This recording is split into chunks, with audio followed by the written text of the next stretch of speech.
Hi, welcome to our latest edition of HDTV. We're here in Norfolk, Virginia at the Glasslight Hotel and Gallery with Patricia and David of Baskervill. We're very excited to be here and especially happy that this is sponsored by Shaw Contract Hospitality. Tell us a little bit about the history of the building and about the client, because I feel like it's a very interesting story. It's a conversion of an existing office building. It's 110 years old.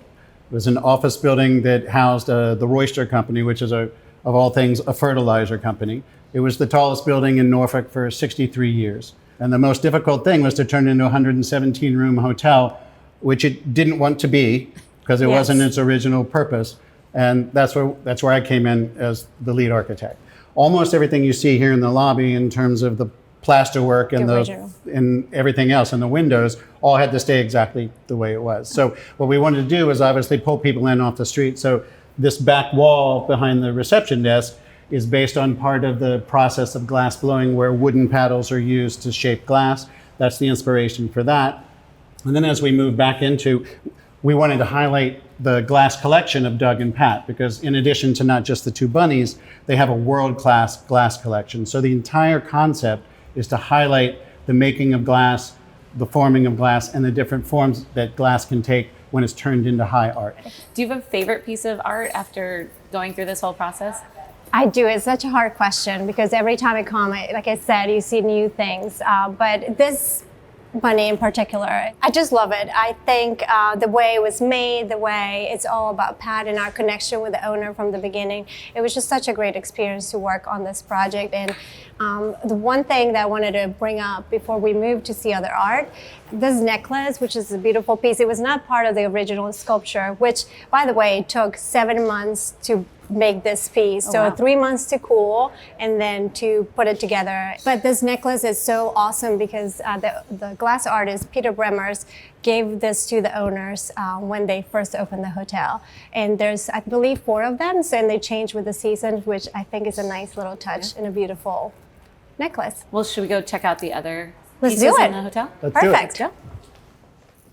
Was this part of the original scope of the project? No, it actually wasn't. It's a totally separate building from the old Royster building, but they didn't have room to hold all the glass that they wanted to show to Norfolk and everyone that comes into the gallery. So he bought this building, we turned it into this gallery, and now part of his collection is on the 3rd floor, and we have displays on the 1st and 2nd floor. We have this architectural stair, obviously, is the biggest feature of the space. We tried to make the stair as sculptural as the pieces of art. They have from tiny little pieces of glass to these massive bunnies or the Chihulys.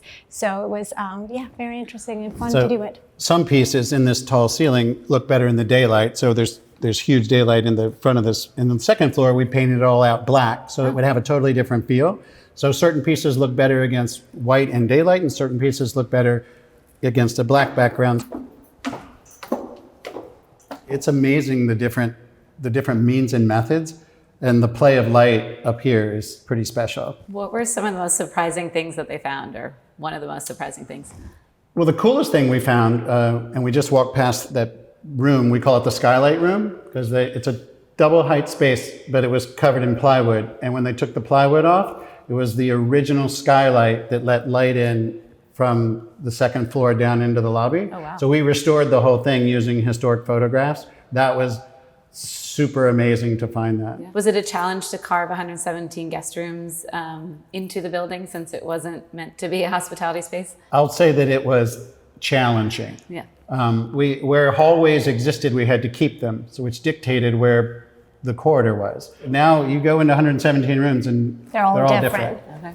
Well, should we go see them? The concept for the design for the guest rooms was to be a glass artist studio. So it's like, they're all different. We wanted to create an area to sleep, an area to work, an area to be like, creative. So there's a lot of different little spaces in the room where that could happen. It was a lot of fun designing each room to make that happen. The art is different in every room, and it was all inspired by the glass chips. The color chips is when we went to do the workshop, the color that they add to the art, to the glass blowing, it's just so vibrant. And so that was the inspiration for that. So we have around 3 or 4 colorways, and some of the suites will have all 3 colors, and this one is just gets to be the great one. So Love it. And I see the exposed brick that you found along the way. Right. We found that in a lot of rooms as we finished out the rooms. We found 110-year-old brick. So we thought, okay, why would we sheetrock over it? Let's leave it all open. We tried to leave as many beams as we could also, so it just adds to the character. And I know a big part of the design was the carpet. And we have Amy from Shaw Contract Hospitality to help us talk a little bit more about the collaboration. we wanted to do a large scale, some movement. We didn't want to see the repeat of the carpet. Also, because of the Marriott standards, we did not want to do the entire room to be all carpet. So it needed to look like an area rug. There were some challenges with there being so many different room sizes, so I think the team worked so effortlessly together to make sure that every room looked unique and different. And I think that was a really good effort between design and also the estimating department. So what was the inspiration behind the pattern? The inspiration for the carpet was the glass artists do sketches before they produce the glass art.